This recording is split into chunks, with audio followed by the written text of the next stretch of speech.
नमस्कार दोस्तों, मेरा नाम है रविंद्र और आज हम एक ऐसे विषय पर चर्चा करेंगे जो हजारों वर्षों से लोगों के दिमाग में चलता आ रहा है और वह विषय है अमरता यानी इमॉर्टैलिटी। मनुष्य के मन में सबसे पुराना सवाल यह रहा है कि क्या वह अमर यानी इमॉर्टल हो सकता है। मतलब क्या यह संभव है कि लोग सैकड़ों या हजारों वर्षों तक जिंदा रहें और कभी मरे ही नहीं। जीवन को लंबा करने की इच्छा मानव सभ्यता के आरंभ से ही मनुष्य को प्रेरित करती आई है। प्राचीन काल में अमरता की खोज को तंत्र मंत्र, जड़ी बूटी और चिंतन के माध्यम से समझने की कोशिश की गई। लेकिन आधुनिक युग में विज्ञान और टेक्नोलॉजी ने इस सवाल को एक नए स्तर पर पहुंचा दिया है। आज हम जिस दौर में जी रहे हैं वहाँ medical science, biotechnology, genetics, artificial intelligence और नैनो टेक्नोलॉजी इतनी तेजी से बढ़ रही हैं कि अमरता पर अब गंभीरता से विचार किया जा रहा है। 1950 में भारत के लोगों की औसत आयु लगभग 35.2 वर्ष थी। मतलब अधिकांश लोग 35 या 36 साल तक ही जिंदा रह पाते थे। हालांकि इसका यह मतलब नहीं है कि कोई भी 35 या 36 साल से ज़्यादा नहीं जी पाता था। आज 2025 में भारत के लोगों की औसत आयु लगभग 70 वर्ष हो चुकी है। मतलब अब अधिकांश लोग 70 साल तक जिंदा रह पाते हैं। इससे हमें यह पता चलता है कि पिछले 75 वर्षों में मेडिकल साइंस में हुई तरक्की, अस्पताल तक लोगों की पहुंच और साथ ही अस्पतालों की संख्या बढ़ने के कारण अधिकांश बीमारियों का समय पर इलाज हो जाता है, जिससे लोग अब पहले से अधिक समय तक जीवन जी पा रहे हैं। मेडिकल साइंस और अंग प्रत्यारोपण यानी ऑर्गन ट्रांसप्लांट आदि ने मनुष्य को बीमारियों आदि से बचाकर उसके जीवन को ज़्यादा समय तक बढ़ाया जरूर है, लेकिन पूरी तरह से मौत को टाला नहीं जा सका है। वास्तव में ज़्यादा समय तक जीवन जीना अमरता यानी इमॉर्टैलिटी नहीं होती, क्योंकि भले ही आज मेडिकल साइंस की वजह से लोग पहले की तुलना में ज़्यादा समय तक जीवित रह पा रहे हैं, लेकिन फिर भी एक दिन उनका जीवन समाप्त होता ही है। जबकि अमरता का मतलब होता है कि कोई कभी भी ना मरे, यानी वह 100 साल, 200 साल या 300 सालों तक ही नहीं, बल्कि अनंत काल तक जीवित रहे। क्या यह संभव है?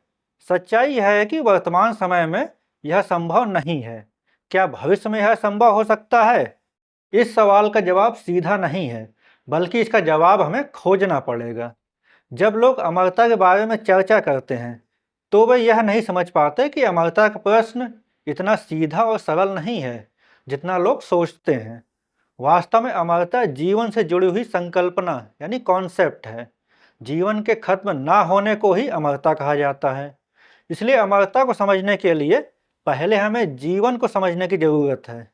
18 अप्रैल 2025 को इसी चैनल पर रिलीज हुए वीडियो जीवन, चेतना, व्यक्तित्व और आत्मा पर विमर्श यानी discourse on life, consciousness, personality and Saul में मैंने जीवन क्या है इसके बारे में चर्चा करते हुए बताया था कि जीवन वास्तव में पदार्थ और ऊर्जा यानी मैटर एंड एनर्जी के एक विशेष संयोजन में होने वाली एक प्रक्रिया यानी प्रोसेस है।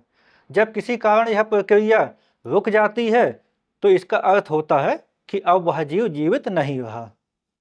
चिकित्सा विज्ञान यानी मेडिकल साइंस इस प्रक्रिया को बनाए रखने की ही कोशिश करता है और इस प्रक्रिया के बीच में आने वाली बाधाओं को दूर करने के लिए हर संभव कोशिश करता है। यहाँ यह स्पष्ट रूप से समझने की ज़रूरत है कि जब यह कहा जाता है कि जीवन वास्तव में पदार्थ और ऊर्जा यानी मैटर एंड एनर्जी के एक विशेष संयोजन में होने वाली एक प्रक्रिया यानी प्रोसेस है, तो इसका मतलब है कि चाहे जीवित बैक्टीरिया हो, चाहे जीवित चीता हो या चाहे जीवित मनुष्य हो या कोई अन्य जीवित जीव हो, सभी में एक ही प्रक्रिया चलती है।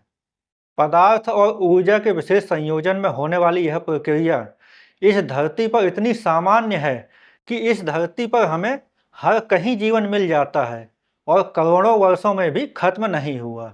किसी न किसी जीव के रूप में यह प्रक्रिया आज तक चल रही है। इस प्रक्रिया यानी प्रोसेस का यह विशेष गुण है कि यह किसी भी तरह से खुद को अस्तित्व में बनाए रखना चाहती है। खुद का अस्तित्व बनाए रखने के लिए पहले तो यह प्रोसेस जिस शरीर में चल रहा होता है उस शरीर को बनाए रखने की कोशिश करता है, लेकिन एक समय बाद वह शरीर भी बूढ़ा होकर नष्ट होने की स्थिति में पहुंच जाता है। इसलिए उस शरीर के नष्ट होने से पहले ही यह प्रोसेस अपनी कॉपी यानी नकल बना देता है। मतलब प्रजनन यानी बच्चे पैदा होने आदि के द्वारा किसी अन्य नए शरीर में शुरू हो जाता है, और इस तरह यह प्रोसेस यानी प्रक्रिया चलती रहती है।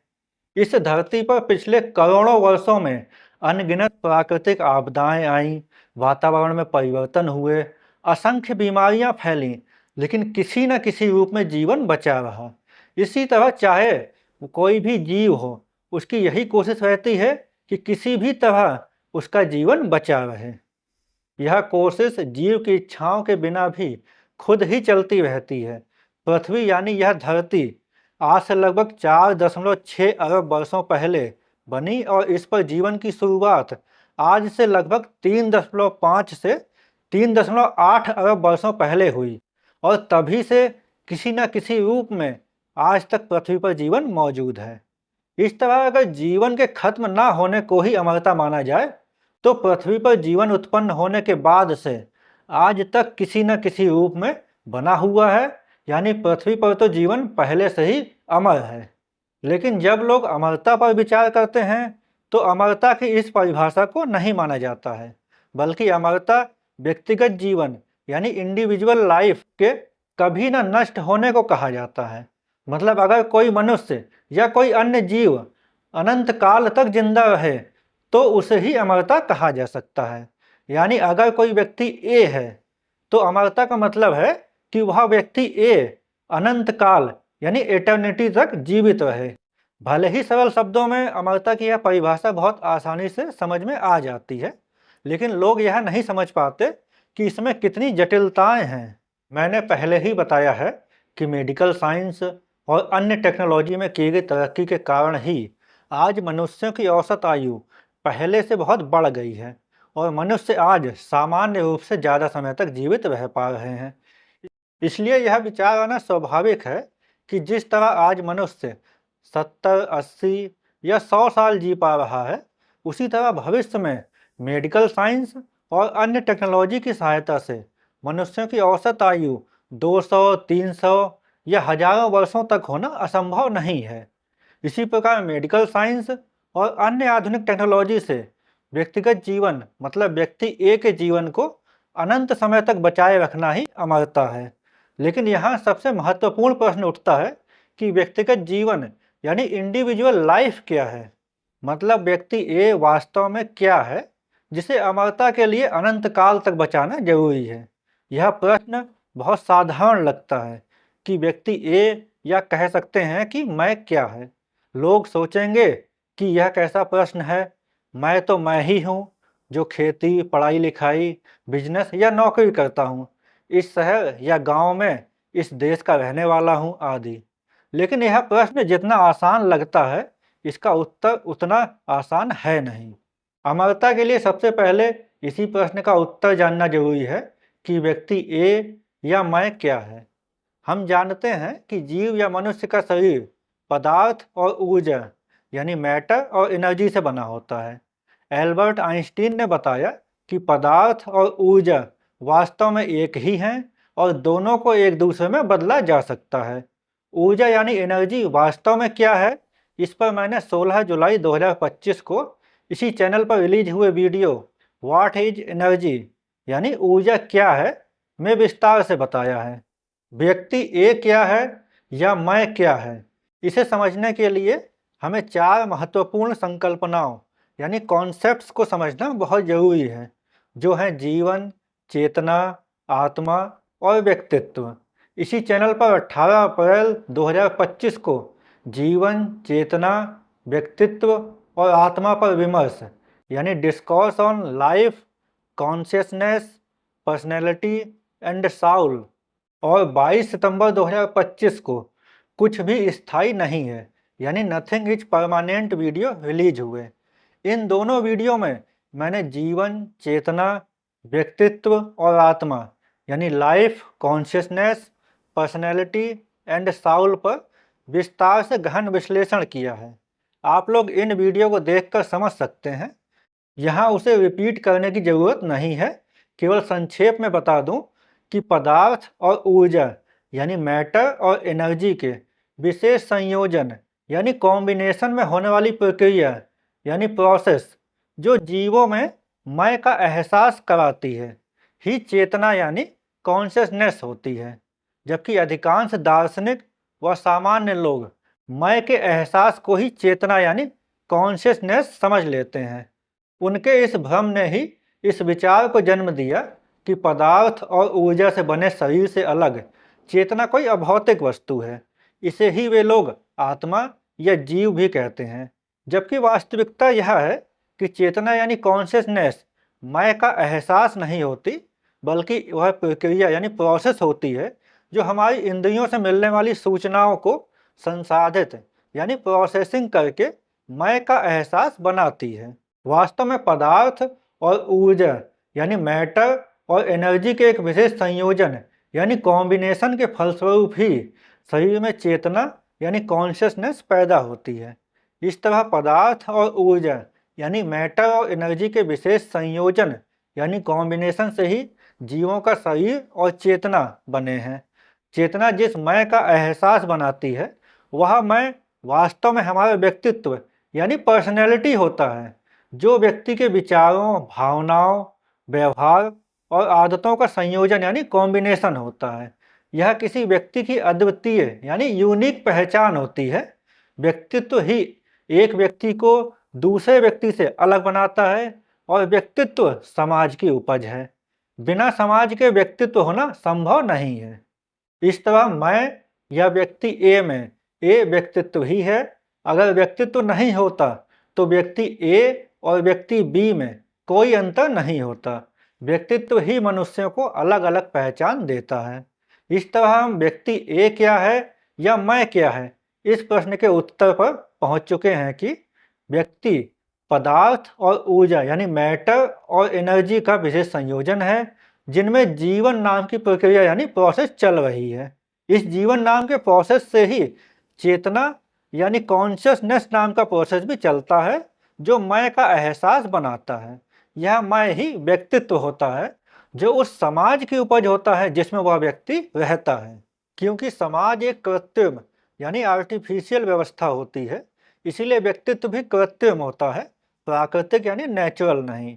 व्यक्ति ए के उदाहरण से समझें तो व्यक्ति ए का शरीर पदार्थ और ऊर्जा का एक विशेष संयोजन है, जिसमें जीवन नाम की प्रक्रिया चल रही है।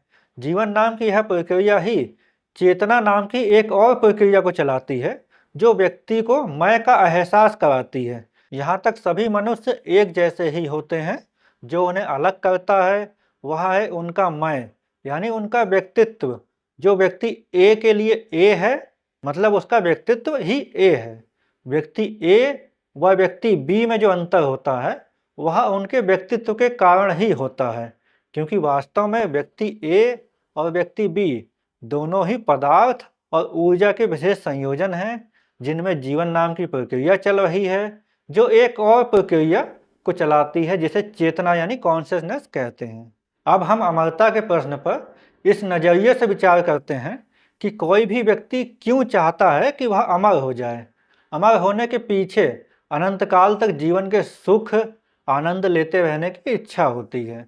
कोई भी दुखी व्यक्ति जिसे कोई दुख हो, चाहे वह गरीबी हो, कोई बड़ी बीमारी हो आदि, वह यह नहीं चाहेगा कि उस दुख, गरीबी और बीमारी के साथ ही वह अमर हो जाए, क्योंकि इससे तो उसके दुख, गरीबी, बीमारी आदि भी अनंत काल तक स्थायी हो जाएंगे। इसकी बजाय वह चाहेगा कि उसका दुख, गरीबी, बीमारी आदि दूर हो जाएं, जिससे वह अपना जीवन बिना परेशानियों के जी सके। इस तरह कोई भी व्यक्ति तभी अमर होना चाहेगा जब वह सुखी रह सके। तभी वह चाहेगा कि मैं सुख से जी रहा हूँ, जीवन के आनंद भोग रहा हूँ। कितना ही अच्छा होता कि मेरे जीवन में ये सुख आनंद हमेशा बने रहते और मैं अमर हो जाता, जिससे हमेशा ये सुख भोगता रहता। वह चाहता कि मैं अमर हो जाऊं। मैं पहले ही यह बता चुका हूं कि यह मैं व्यक्तित्व यानी पर्सनैलिटी होता है। कोई भी व्यक्ति अपने मैं यानी अपने व्यक्तित्व को ही अनंत काल तक बचाना चाहता है। कल्पना करिए कि कोई व्यक्ति ए अमर हो गया, लेकिन हर साल उसका व्यक्तित्व बदल जाए। मतलब अगर वह इस साल व्यक्ति ए है, तो अगले साल व्यक्ति बी हो जाए, उससे अगले साल व्यक्ति सी, डी, ई आदि होता रहे। इससे क्या परेशानी होगी, इसे समझते हैं। जब वह व्यक्ति ए है, तब उसके कुछ रिश्तेदार हैं और समाज में उसकी कुछ आर्थिक और सामाजिक स्थिति है। जब वह व्यक्ति बी बन जाता है, मतलब उसका व्यक्तित्व बदल जाता है, हालांकि उसका शरीर वही रहता है। तब वह अपने रिश्तेदारों को नहीं पहचान पाएगा। उसे पहले जिनसे लगाव व प्रेम होगा, अब उनसे उसे कोई मतलब नहीं रहेगा। उसकी सामाजिक और आर्थिक स्थिति को नुकसान पहुंचेगा। मतलब व्यक्ति ए के रूप में उसकी जो भी यादें थीं, योग्यताएं थीं, वे सभी खत्म हो जाएंगी और व्यक्ति बी के रूप में उसकी अलग यादें, योग्यताएं हो जाएंगी। आप समझ सकते हैं कि ऐसी अमरता का कोई फायदा नहीं होगा। वास्तव में कोई भी व्यक्ति अपने व्यक्तित्व के साथ ही अमर होना चाहता है। इस तरह कोई भी व्यक्ति अपने मैं को अमर करना चाहता है। इसीलिए मेडिकल साइंस और अन्य टेक्नोलॉजी द्वारा मैं यानी व्यक्तित्व को बचाकर ही व्यक्ति अमर हो सकता है। यह दो तरीके से किया जा सकता है। पहला है शरीर को बचाकर व्यक्तित्व को बचाए रखना। वास्तव में biotechnology, stem cell technology, nano technology, अंग प्रत्यारोपण यानी ऑर्गन ट्रांसप्लांट, क्लोनिंग, बीमारियों के इलाज आदि द्वारा मनुष्य के शरीर को अधिक से अधिक समय तक बचाए रखकर ही आज मनुष्यों की औसत आयु बढ़ाई जा सकी है। 1950 में भारत के लोगों की औसत आयु लगभग 35 वर्ष थी, जो आज 2025 में बढ़कर लगभग 70 वर्ष हो चुकी है। इस सामान्य तर्क से यही लगता है कि मेडिकल साइंस और अन्य टेक्नोलॉजी के विकास के साथ ही मनुष्य की औसत आयु बढ़ती जाएगी और इस तरह मनुष्य के शरीर को अनंत काल तक बचाए रखकर उसके व्यक्तित्व यानी मैं को बचाए रखा जा सकता है, जिससे व्यक्ति सच्चे अर्थों में अमर हो सकता है। लेकिन इस तरीके से कभी भी अनंत काल तक शरीर को नहीं बचाए रखा जा सकेगा, क्योंकि हम जानते हैं कि इस प्रकृति में कुछ भी स्थायी यानी परमानेंट नहीं है। कुछ भी स्थायी नहीं है यानी नथिंग इज परमानेंट वीडियो में मैंने इसे विस्तार से समझाया भी है। इसलिए भले ही हम शरीर को लंबे समय तक बचाए रखने वाली खोज कर लें, भले ही वह लंबा समय लाखों या करोड़ों वर्षों जितना लंबा हो, लेकिन तब भी उसमें परिवर्तन होते रहेंगे और ये परिवर्तन शरीर और चेतना दोनों स्तरों पर होंगे, जिस कारण शरीर को बचाए रखने के लिए नई नई परेशानियां आती रहेंगी और इस तरह हम कभी भी अनंत काल की स्थिति तक नहीं पहुंच पाएंगे। और इसका मतलब है कि इस तरीके से अमरता को प्राप्त करना संभव नहीं है। दूसरा तरीका है कि केवल व्यक्तित्व को बचाया जाए और शरीर के नष्ट हो जाने पर भी उस व्यक्तित्व को कृत्रिम शरीर या क्लोन में प्रविष्ट कर दिया जाए। इससे शरीर तो बदल जाएगा, जो कृत्रिम या क्लोन होगा, लेकिन व्यक्तित्व पहले वाला ही रहने से वही व्यक्ति बना रहेगा। इस परिकल्पना पर कई विज्ञान कथाएं लिखी गई हैं और कई फिल्में भी बनी हैं। इस पर वैज्ञानिक काम कर रहे हैं। कुछ वैज्ञानिक मानते हैं कि यदि हम मस्तिष्क यानी ब्रेन के हर न्यूरल कनेक्शन की मैपिंग कर लें, तो हम मस्तिष्क में संचित सूचनाओं को यानी डेटा को कंप्यूटर में डाउनलोड करके कॉपी कर सकते हैं। यदि यह सफल हो गया, तो व्यक्ति का पूरा व्यक्तित्व, उसकी यादें, उसकी सोच और उसकी पहचान डिजिटल रूप में हमेशा जीवित रह सकती हैं। इस स्थिति में भले ही शरीर ना रहे, लेकिन इंसान का मैं यानी व्यक्तित्व कभी नष्ट नहीं होगा, जिसे नए कृत्रिम शरीर या क्लोन में प्रविष्ट यानी अपलोड करने से वही व्यक्ति अनंत काल तक जिंदा रह सकेगा। लेकिन यह जितना आसान लगता है, उतना ही मुश्किल है। इस तरीके में दो बहुत बड़ी समस्याएं हैं। पहली बड़ी समस्या है चेतना यानी कॉन्शियसनेस को समझना।